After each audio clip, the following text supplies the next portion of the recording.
Now, the Indian government has asked Islamabad also to cooperate and help shut down certain sites. But the real question is just how prepared are we for cyber warfare? Here's a special report.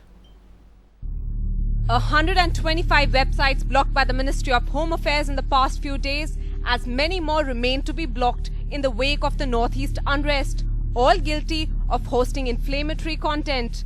The government finally cracking down on misuse of technology. But is it enough? Anyone who is literate enough to use Google, just type in the required theme that you're looking forward to, and it works. So how does a government block inflammatory content? The answer, experts say, is to go after the creator and not just the content. To go after individuals who created malicious content on the web and with an intent to cause harm and disharmony in the country, and then make sure that they are punished severely so that it spreads as a lesson to others.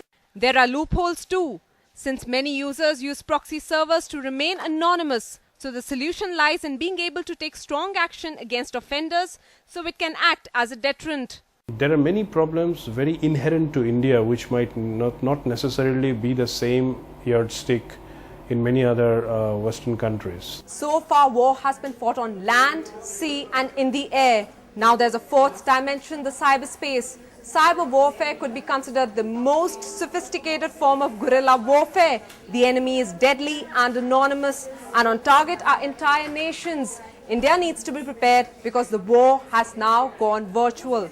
With camera person Kamal Kant in New Delhi, Avleen Gill, NDTV. India's #1 news app just got even better.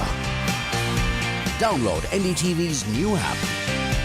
Fully optimized for retina display. Full screen view. Faster response time. And Sudoku. NDTV's new iPad app. Download now.